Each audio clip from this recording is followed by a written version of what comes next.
What's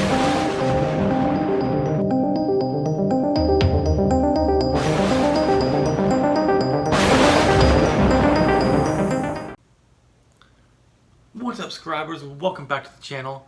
This is the Writer's Mindscape. I'm Tim Green. I write in the pen name TRG. Oh, my bad. Let me say that again. I write in the pen name Tim RG. And this is Time with Tim. Today we're getting back into my series on my writing career. What I want to say is, at the end of this video, I do have some news, a few things dealing with last week, as well as some stuff that's coming up in the future. So stay tuned to that at the end of this video. I also want to give two warnings for this video. The first warning, I will be talking about topics that are dealing with bullying, depression, suicide, and cutting.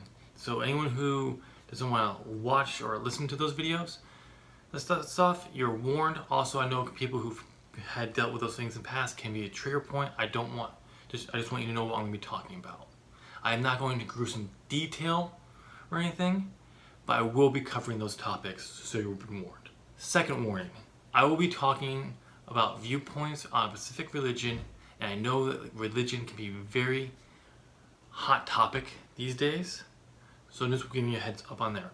What I'll be covering is becoming my own old personal religious views, new views, current views, whatsoever on a specific religion. So please be respectful in the comments. So you may be wondering, why these warnings? What are we going to be talking about? How can they have anything to do with your writing career? We're going to be talking about what motivates me to write. And I know what you're going to be thinking instantly. You've covered this, Tim. We know this. First off, those were more past goals of my writing in the past, and they didn't motivate me. Those were mostly goals. This is actually what truly all motivates me and why I want to write. Outside the stuff I've kind of already mentioned in other videos, where it's like I have to write.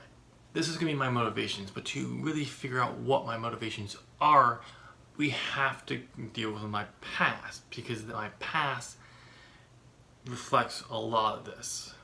So to really hammer this, we have to go in my past, like I always said. But we gotta go far back in my past. We've been to high school. We're going further than that. We'll cover high school again. We're gonna go further than that. No, we're not going to middle school. We'll cover middle school. We gotta go even further back than that, to the 4th grade. Now you may be wondering, why the 4th grade? Well, that's simple. In the 4th grade, two major events happened that really led to who I would become later on in life, through like middle school, high school, and even in a sense today. So what were these two events? Well, first thing is, my longest best friend named Jared moved away to Indiana in December of that year. It was very hard on me because we were very close. We were best friends. So it was just one of those things where, okay, now one of the people I actually talked to, hung out with, and all that was gone. And I had some friends, but no one was quite like Jared. Then moving on to, in the 4th grade, I actually had to be held back in 4th grade. My parents didn't think I was ready to move on. Those two events happening at the same time really affected me. When you get held back, now you're no longer in the same class with the same kids that you've known this entire time. Well, I mean, didn't have as close as friends as I did with Jared. I knew them, I did talk to them, I did like play with them at that age and all that. So it was one of those when you go into a different class, you don't know anyone. I knew like one kid in the 4th grade, the class that I was going in, and he wasn't even be in my class. I knew him because he was on my bus, named Josh. It was a big difference because now I had no one I really knew. And I had to meet them, form new friends, which I really didn't. I did, but I didn't. This led to one of those things where as you got older, you grow up. I didn't want to grow up. I still wanted to be a kid who played Ninja Turtles, X-Men, Power Rangers, you name it. I wanted to keep doing that. Well, everyone was kind of, by the end of 6th grade and everything, they were moving on to more like, all these sports. Give me a stick and let me go use my imagination type kid. So now we kind of covered 4th grade and all that. Let's jump to middle school. Middle school, oh God, middle school. I want to say like this is where everything changed and and everything. And it did in many ways, but at the same time it wasn't.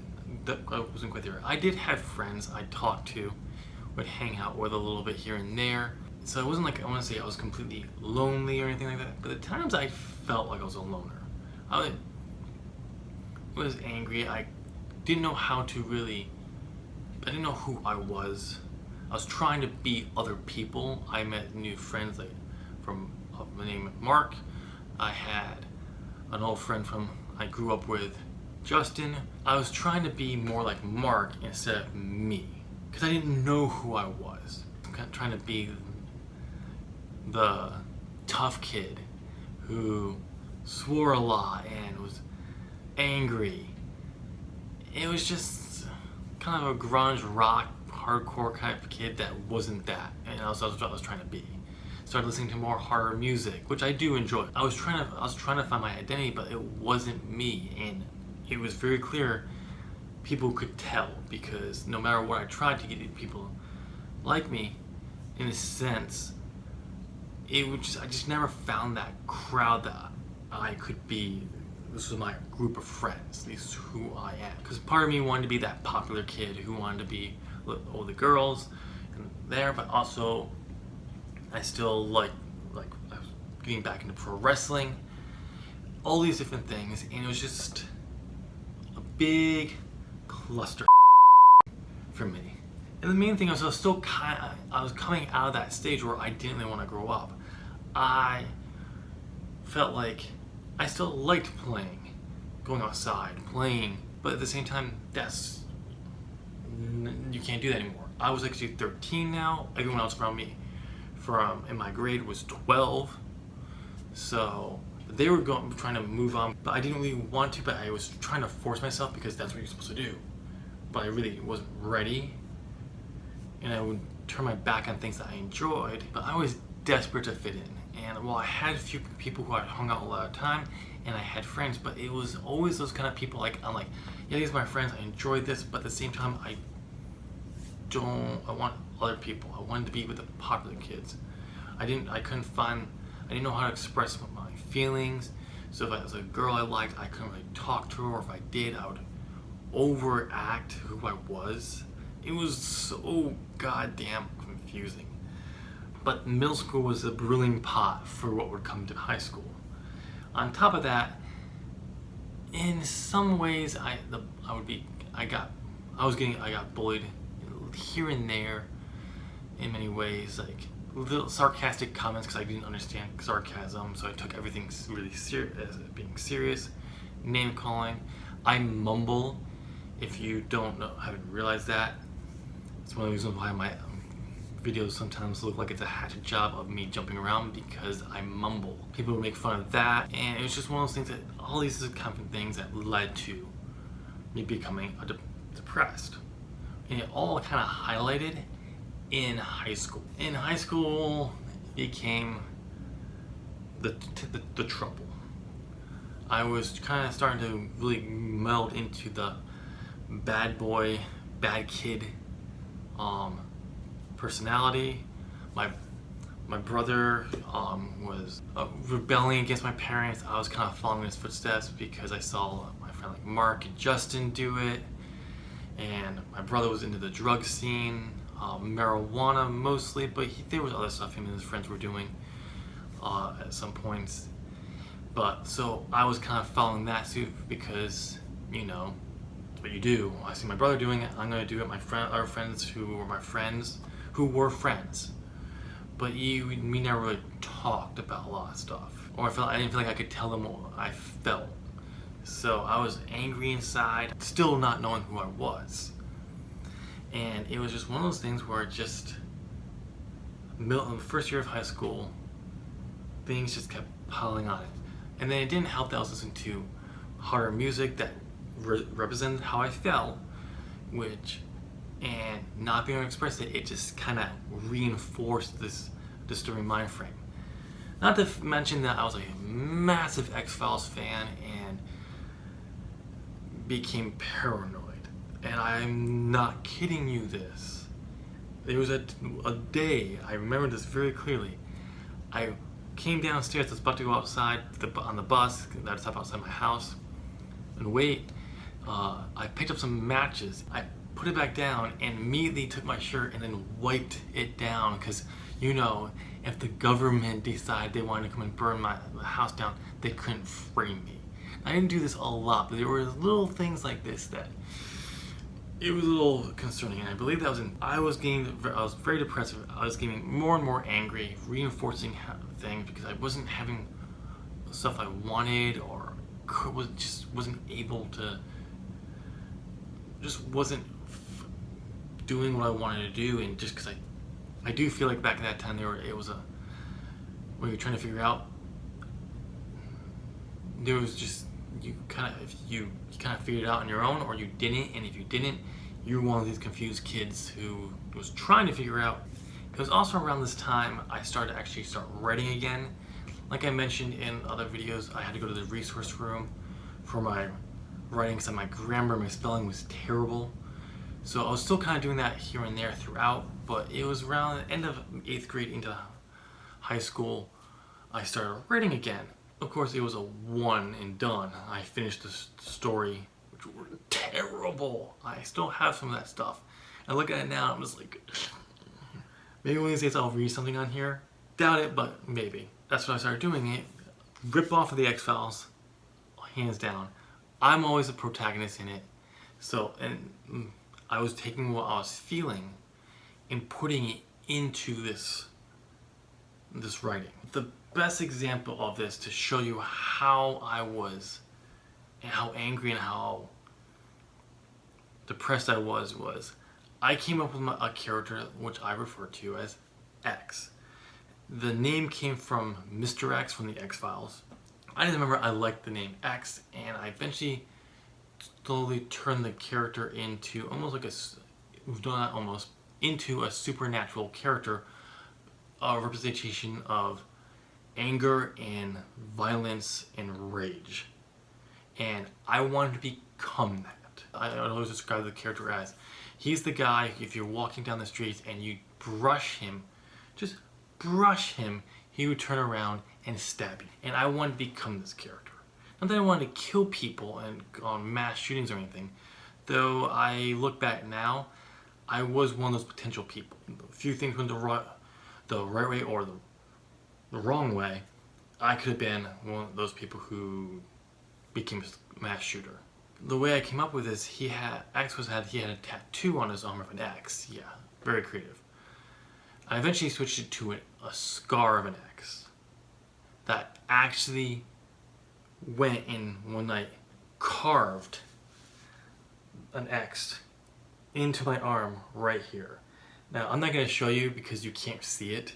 I can barely see certain spots where it is, but I literally carved an X into this arm. And a few months later, I carved one in this one. Thankfully, this one, actually, you can see the scar on this one a little bit, but you can only see part of it because that was it. No, when I say cutting, I wasn't cutting myself to relieve my pain. But I literally physically tried to scar my arm to fit this character. And it was just how angry I was, and I never had a suicide plan. Never.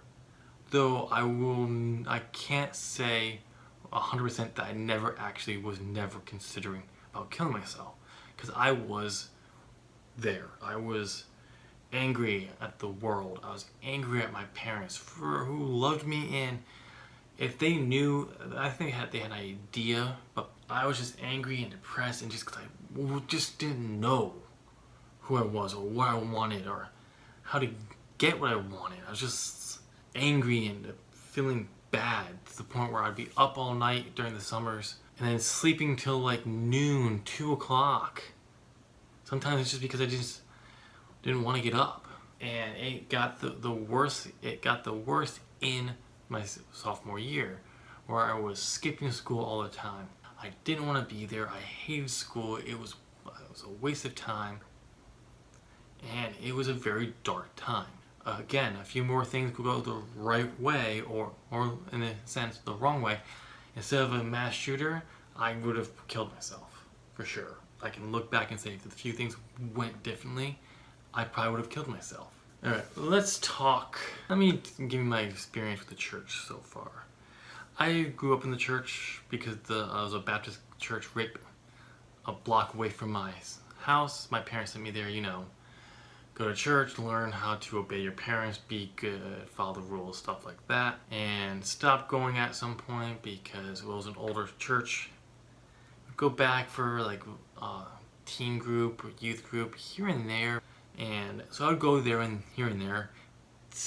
Didn't give a shit about what was being talked about. I was just there to have fun. And that was one of the reasons why I think that church youth groups failed consistently over the time, was because they didn't know how to address or work with teens. They thought they did. Some of them knew how to play games and have some fun with that, but they didn't know how to address us in a way that would keep us interested outside the fun and games, because it would kind of go to fun time to serious. So it was just, that's the history of that. And so what led to lead us to my junior year? Yeah, I think it was my junior year. Yeah, it was the junior year, I remember. Yep. I get a letter from the church saying, hey, just so you know, Marilyn's taking back over the youth group, on the teen Sunday school.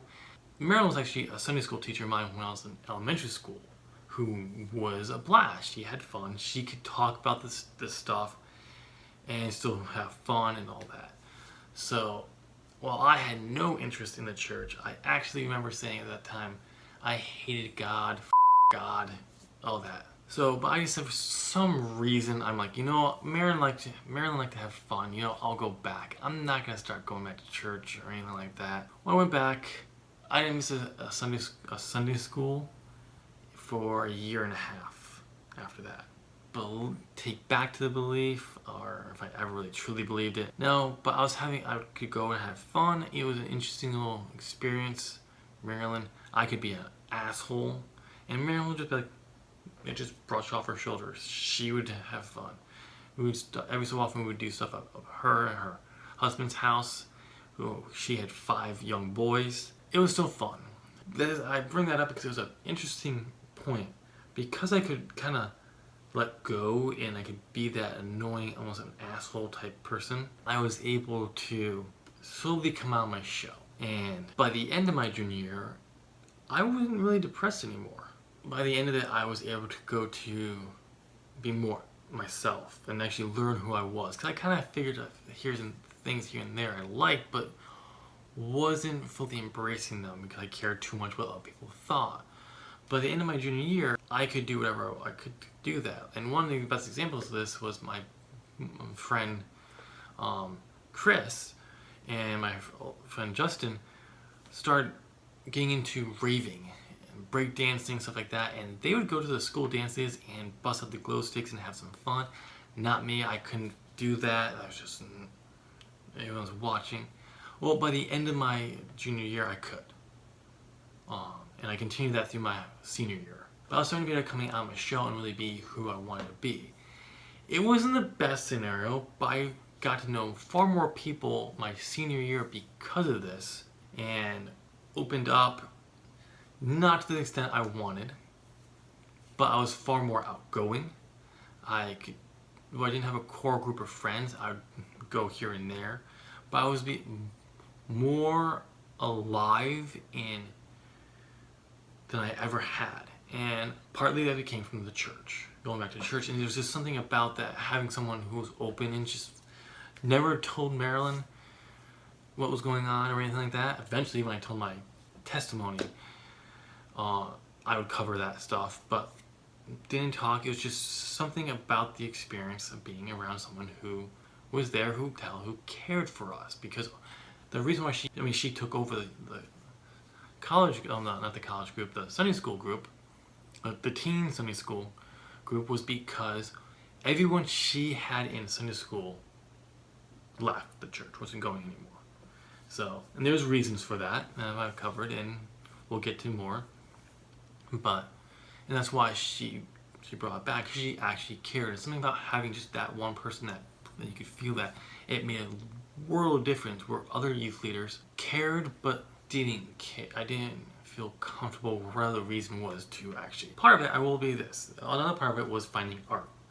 It was a different thing that I never really took advantage of and never really continued with much after high school, but it gave me motivation as well to kind of see what I wanted, because I started actually having a goal, stuff I wanted to do. On the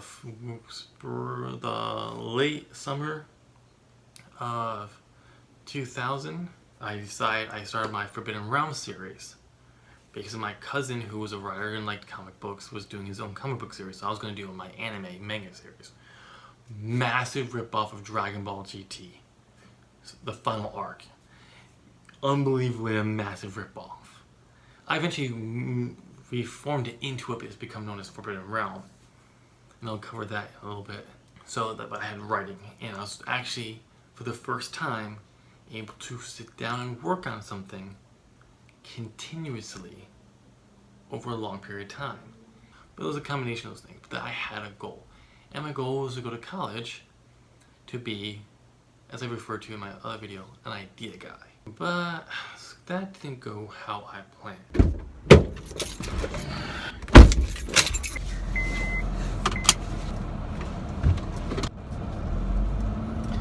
Alright, where did I leave off? Okay, yeah, just had to go get a quick haircut. I have an interview tomorrow, thank God, because I need a job. It was about almost 2 years? No, it was almost a year when I started going back to church, where I would say I got saved. Now, I would say I got saved because I'm gonna be up front. I'm no longer an active Christian. I don't even really believe anymore. We'll get to there in a reason, but I'm just gonna be up front with that for here. But this is where I would say I got saved, and I felt like I got this call to be a youth pastor. This is a December 2002, I believe. I decided not to continue with the school I was trying to get into because my grades were terrible, because, you know, I hated high school and I didn't do well. So I took the 6 months off and got into a small Christian college in Binghamton, New York. It was known as Practical Bible College. We got renamed to Davis College, and that's where I got my first degree in, and that's where I went to go for ministry. And it was there my passion for writing really flourished there. But it was also where I wrote my first novel, because I read this book called The Shadowmancer by G.P. Taylor. He was a former vicar from England who wrote the book, and he sold his motorbike to pay to self-publish it. This was back in 2003, I believe, when he self-published it. 2002, somewhere around there, before the whole Kindle thing. So just people don't think it's that, but he sold it, and then he got picked up by an actual publisher who revamped the novel and republished it in paperback for him. It's ironic because when they re-released it, it went out the same day as Harry Potter Book 5 came out, and he was only in paperback, she was in hardcover. So she went up number 1 in hardcover. He actually went up number 1 in paperback, and it became known as a thing called Hotter Than Potter. It is a very Christian book, but it was set in 16th century, I believe it was 1700s. So I read that book and I loved it, to the point where I had to go and read, force myself to read a Harry Potter book, because I've tried multiple times beforehand and just couldn't get past the first few chapters. And not that I had ever had any issue with Harry Potter up to that point, I just couldn't get into the books. Though I was really much into reading now. I was reading a lot of Christian books, so I read Harry Potter, fell in love with it, ended up buying the whole series, and it was because of that I took his idea of like this spiritual warfare type story, but I wanted to put it in the present day, and that's where I started coming up with my Legend of the Godchild series that is now known as the Veil trilogy. Because of that, I was actually wanting to attempt to write a novel. Never writing a novel before. I tried once before, it flopped dramatically. This was the first time where I actually tried and failed multiple times. It was very much a try and error type going for the first year, and it was during the second semester of Davis where I actually kind of nailed what the story was going to be. Also, I did terrible that semester, to the point where I got put on academic probation because I was spending more time focusing on my writing than actually doing my schoolwork. So I had to put off writing that book until the summer, which I spent the summer at my school working as a safety officer during the evenings. So I sat at a desk and did rounds. So I was able to sit and write. Got that book down. I had other ideas for that series I wanted to go, kind of trying to map them out. But that was where I kind of really started to fall in love with writing novels, and I eventually came up with another series called Marks of Valir, which is the series I spent more time on than any other project, which is also in a massive rehaul because of me trying to fix problems with it and only causing more problems before I actually fixed the problem.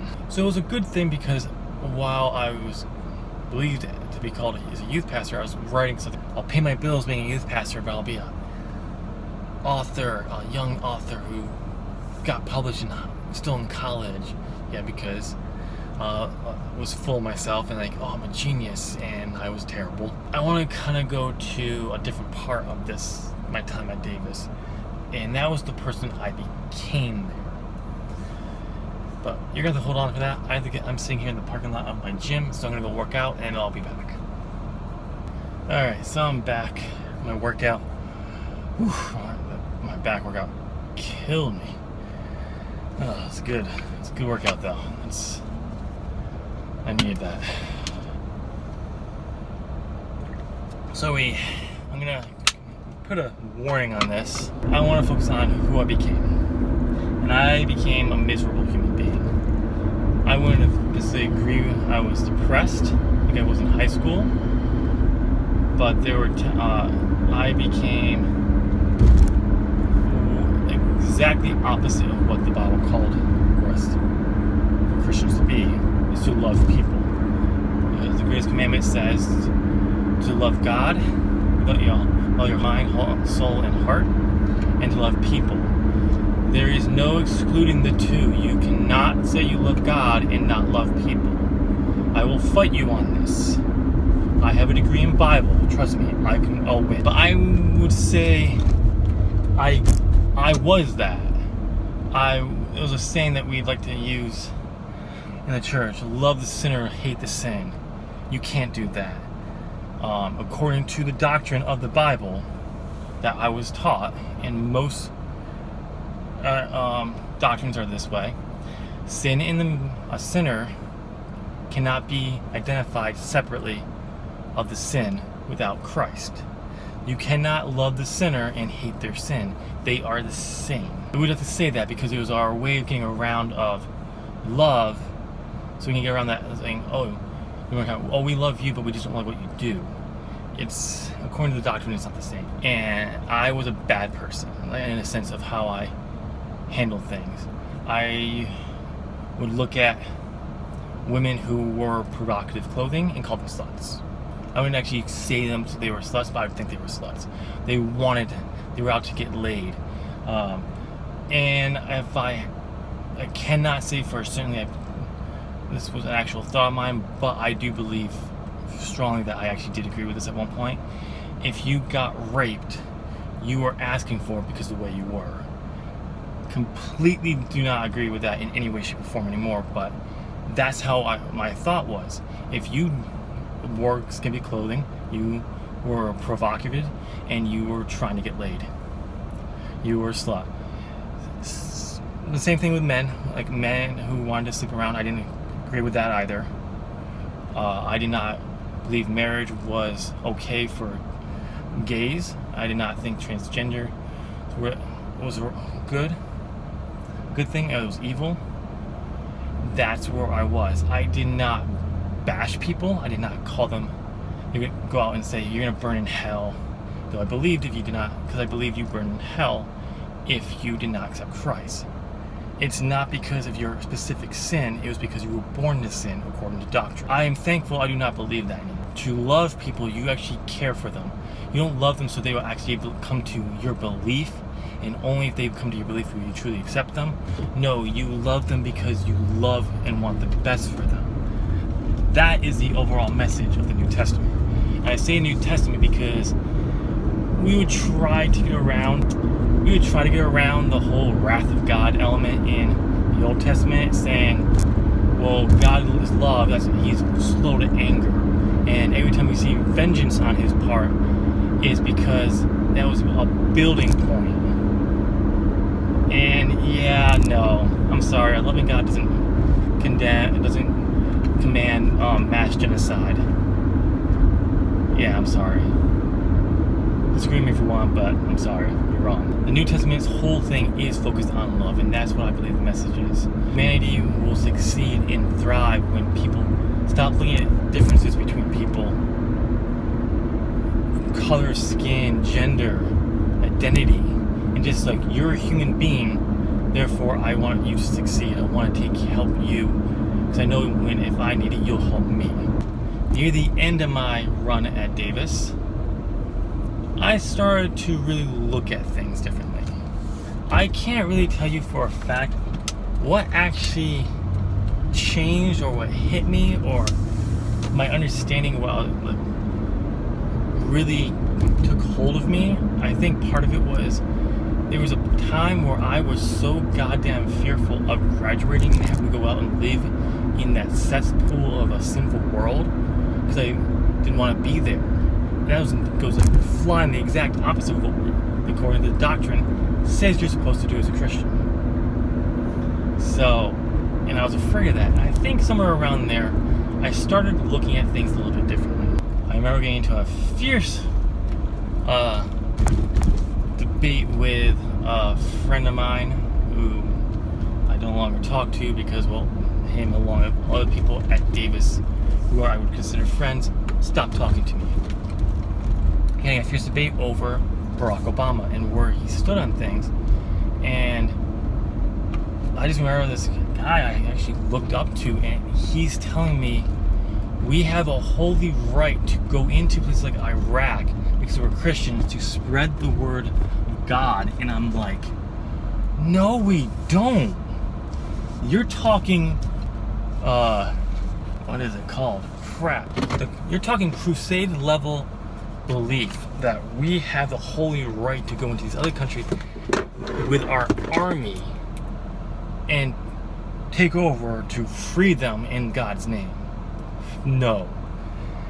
But that was what I would call, as I finished up with school and went out and worked for a church for 6 months, I started on what I now refer to as the fall from grace. Okay, so I'm going to end this video here. I'm actually doing an insert because I'm at 34 minutes and my next big clip to put in is 20 minutes long. And then I still have episode like 2 or 3 clips of between like 5, 7, 9 more minutes. So it's gonna be really long, and I don't really want this going much longer than like 30, 40 minutes at most. So I'm gonna end this video here. I'm going to be splitting this video up into 2 parts. So this first video will go up today, and then the second part will be going up sometime this week. So I know I had said there was going to be a news part at the end of this video. I don't really want to go in that now because I spent a lot building it up, so that'll be at the end of the second video. So that'll probably be going up either tomorrow or Friday. I will be setting up the In My Experience that did not go up last week. I do apologize that it didn't go up. I had a technical issue. So, but I will be putting that up as well this week on Thursday. You'll also be getting a third episode of In With Time with Tim, but it's not a new episode. I actually re-recorded my original vlog from this channel back in October. I edited it, but I didn't upload it for some reason. I don't really know why. Because the first vlog dealt with my contract, and I signed to finish the Veil Trilogy's first drafts in a year, and I was commenting on it before I finished it. So the new one answers those same questions that you can find the vlog on the channel, but in a better way because I've had over a year to reflect on that experience. So that'll be going up this week as well. So we'll be getting a lot of videos this week, and then this is kind of making up for last week as well as because, well, I just happened to have this vlog go a lot longer. I do hope you guys are enjoying it so far, and stay tuned. I hope you have a great rest of your week. I'll chat with you in my next video. Bye.